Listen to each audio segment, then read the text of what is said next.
Here are the 7 things that keep you broke. Not only these are mindset, but these are activities that people do because they think that it's okay to continue to do them. But we're going to go ahead and talk about the very things that are going to help set your finances free, allow you to break out of the poverty mindset that you might not realize that you're currently living in, and allow you to move from a posture of lack and complacency into a place of overflow that will allow you to be a blessing to others.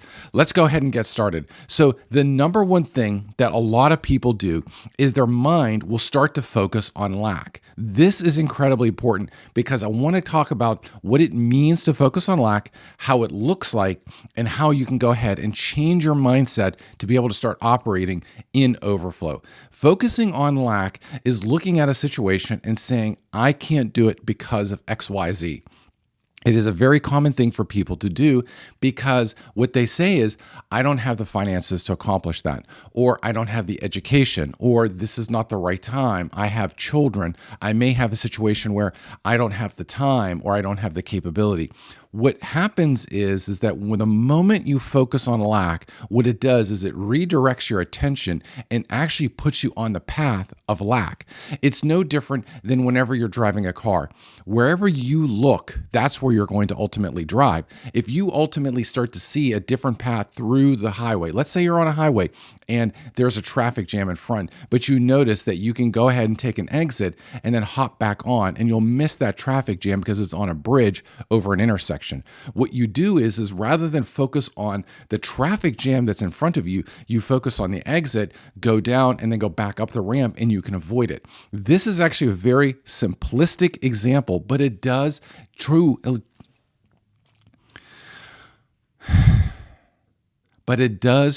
describe how focusing on lack, what it does is it puts you into a tunnel vision mode. And that's what happens with people is they start to look at the circumstance that they're in and they never take a step of faith to move forward. When you understand biblical concepts of financial wealth that all millionaires and billionaires use, whether they recognize it or not, what they see is the opportunity. You have to shift your focus away from the lack to the opportunity, because what happens then is now you start to see a path forward that may have not already been there. It's no different than like walking into a forest and seeing, wow, this seems to be an impenetrable fortress, walking through that first path of grass that may be eye level high, and then realizing that there's a clearing behind it. That's exactly the same context here. You have to see that even though there may be a barrier in front of you, maybe there's a situation, again, it could be finances, it could be education, it could be you may not have the right people, you may not have the resources, maybe even the manufacturing resources or access to those resources. You have to see that could there be another way? Is there another opportunity, a different way to me look at it in order to me move forward? Because the moment you shift your focus from lack to the focus on opportunity, you're going to go ahead and break free. Number 2 is distractions. This is incredibly important because what happens is in our daily life, we get consumed by so many things.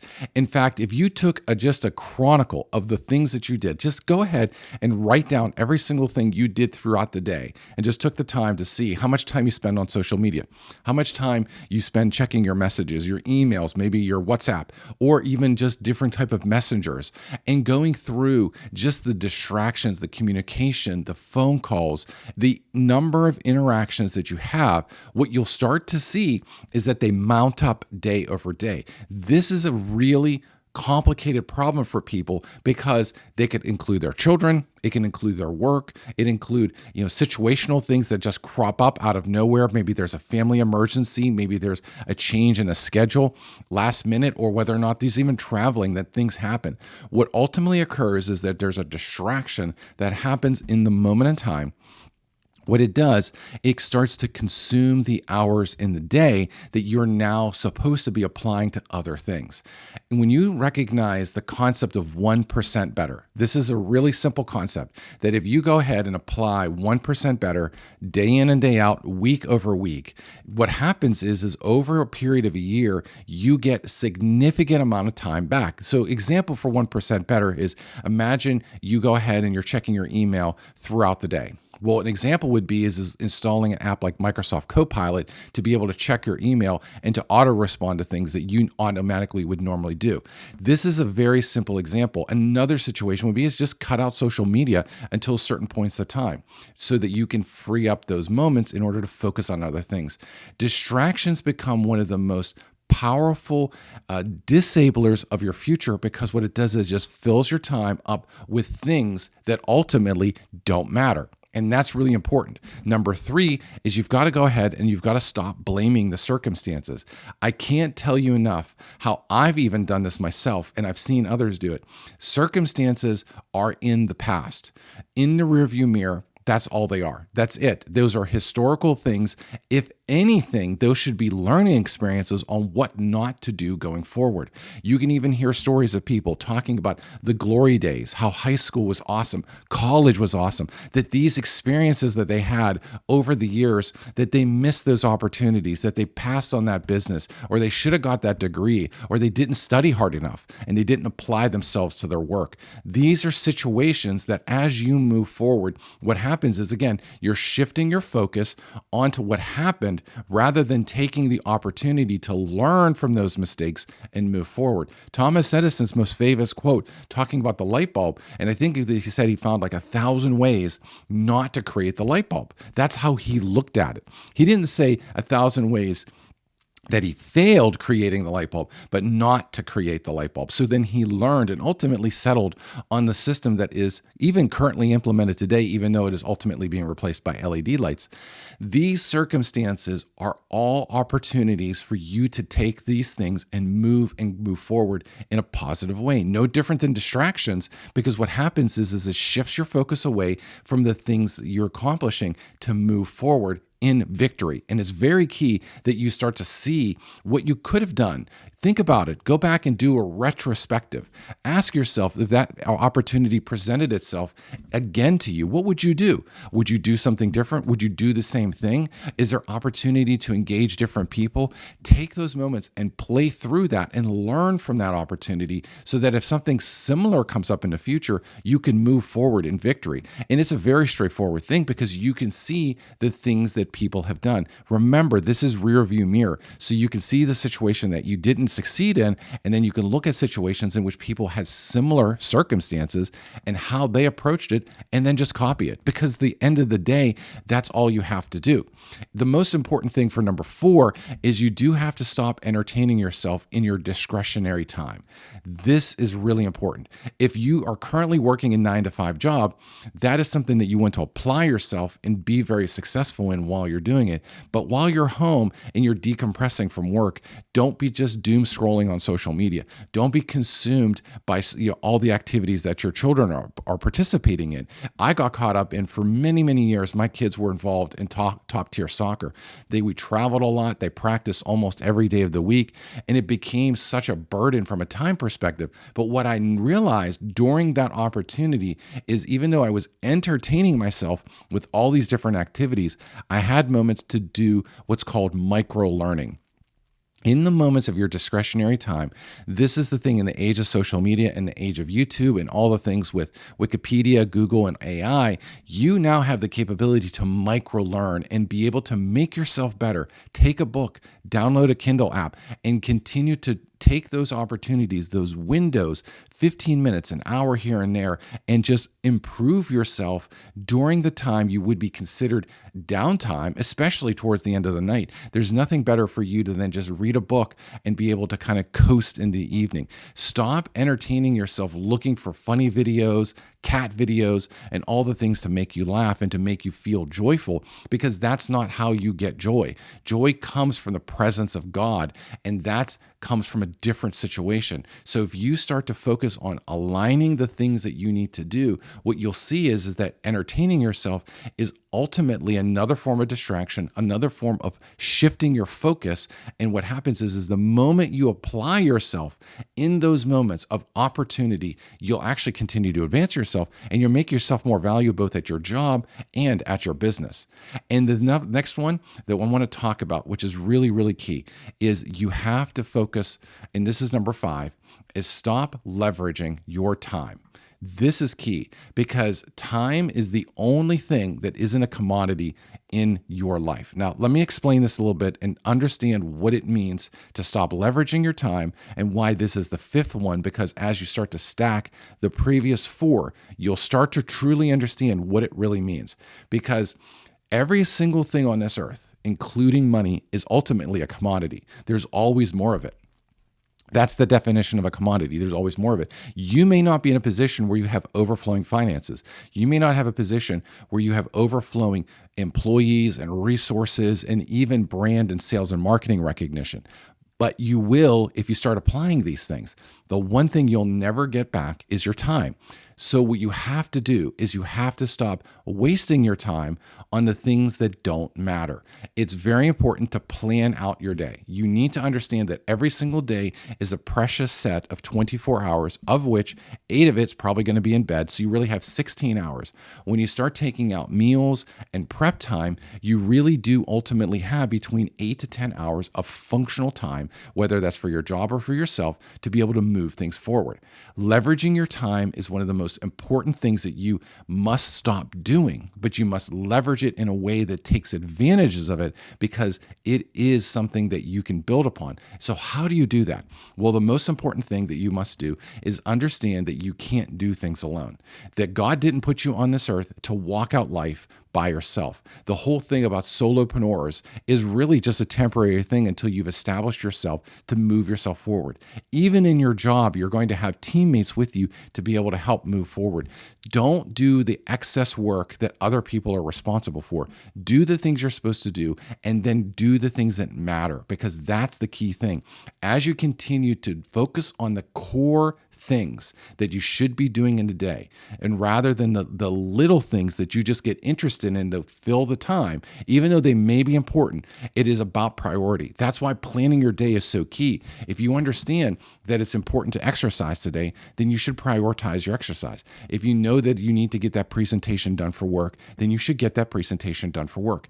Even if it's something that does take the most of your day, that's the best use of your time, because now what happens is that you stop leveraging your time on things that don't matter and you're doing the things that you're supposed to be doing that will move you forward. It's actually an essence of 1% better, where you allow yourself to get more improvement and to take advantage of things around you, software, technology, different applications, different hardware, and to be able to move you forward so that you're not spending your time on things that don't matter, where you're leveraging your time, which is the one thing you don't get back. Because the less you leverage your time and the more you take advantage of it, you're going to be very, very successful very, very quickly.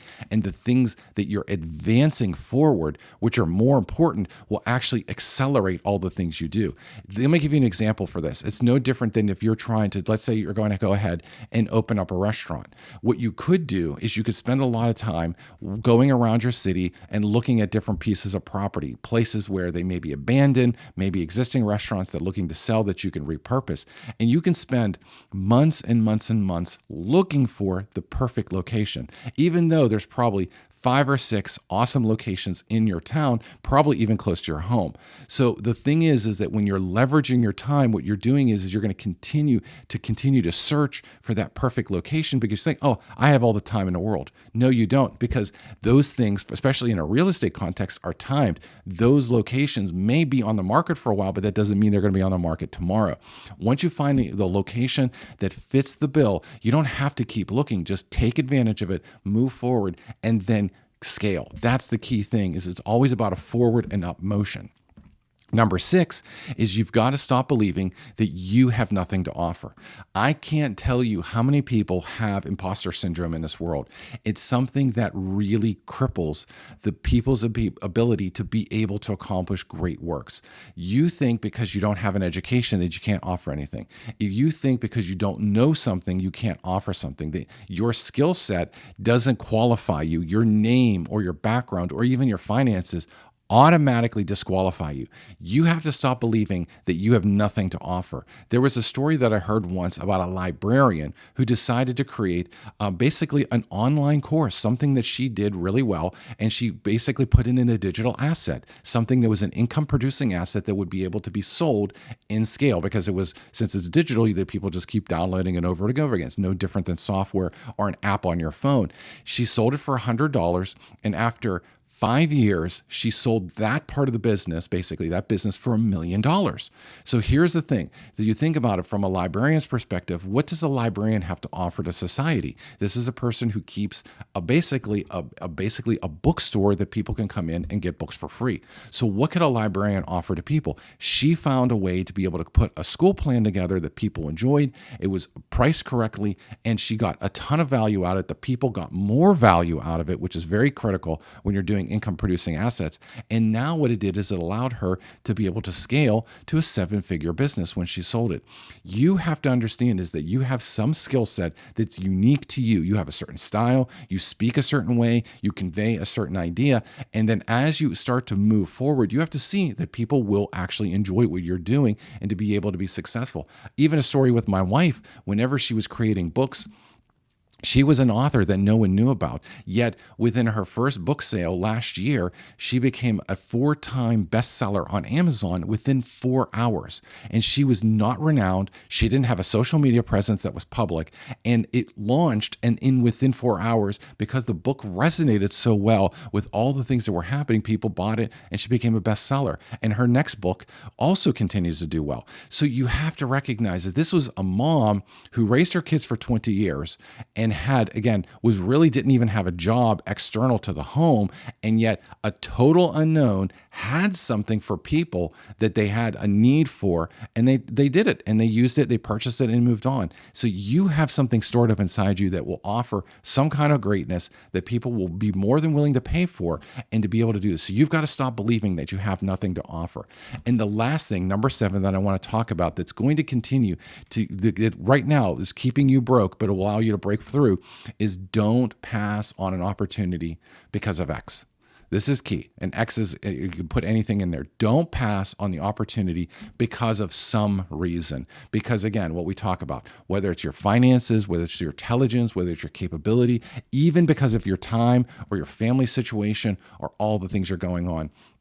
Again, I've heard a lot of people talk about this, that I'm just praying about it. I'm going to continue to seek the Lord on it. I want to continue to research about it. Let me learn a little bit more. Let me just try to understand some things. What ends up happening is there's really 2 types of people in this situation. What they'll do is they either start on the opportunity and then get distracted, number 2, on a bunch of other opportunities. So they start a bunch of things and they never finish it. Therefore, they have no follow through. Or they have some form of idea in which they want to do it, but then they never get started. This is really important. If you understand the Entrepreneur Operating System, EOS, there's 2 styles of people. There is the visionary and the integrator, and you need both in order to be successful. The visionary is that quick start person that moves forward in aggressiveness towards these ideas, but then really what they do is they set the stage to then have an integrator take it over, and that integrator ultimately does the work. You can see this as a perfect example with Steve Jobs when he was alive and Tim Cook. Steve Jobs was that great visionary that established the iPhone, the iPad, and so many other things, the app stores, and all the things that we use ubiquitously today that everyone's been trying to clone. Yet Tim Cook was the one that brought the ideas to market. So Steve Jobs was that visionary that kept doing the things and kept putting these things out there, but then it was Tim Cook who then saw it through. You can see the same thing with Elon Musk and his team. He's this great visionary that continues to paint the vision and move things forward, but then he has a team that follows behind. This is why it's so important that even in the context of solopreneurs, that's really just not a thing anymore. They like to say those things because you want to have one person do it, but what you really need to do is find a person who enjoys either being the visionary, because there are people that are, and there's people that are integrators that just love to work and sit behind the scenes, and they're super happy doing those things. So don't pass on an opportunity for any reason. When you start to establish those principles going forward, these things are going to move you from a place of being broke into a place of overflow. And these are key. So let me go ahead and recap them for you have it. So number 1, stop focusing on lack. Number 2, stop focusing on distractions. Number 3, don't blame your circumstances for what you're in. Use them as an opportunity, as learning experiences. Number 4 is go ahead and end the entertainment cycle. Use that time for microlearning. Number 5 is stop leveraging your time. You can't do that. Time is not a commodity, and you have to use it very, very properly. It has to be strategically and tactically used. Number 6 is stop believing you've got nothing to offer to society, because everyone does.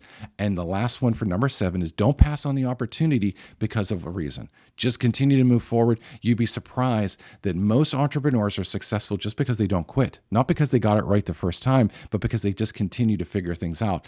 In fact, if you look at almost any business idea, unless it's completely terrible, which, believe it or not, there aren't that many, you can pretty much make anything happen. It's just the scale in which you'll accomplish something. Some things just aren't multi-million-dollar businesses or billion-dollar businesses. But that means if you have a couple $100,000 business, that doesn't mean it's not successful and you can't make a living off of it. So don't pass up on these opportunities. Move out of those 7 things that are causing you to stay broke and move forward in victory, and watch how these things transform your life in as quickly as 6 to 12 months.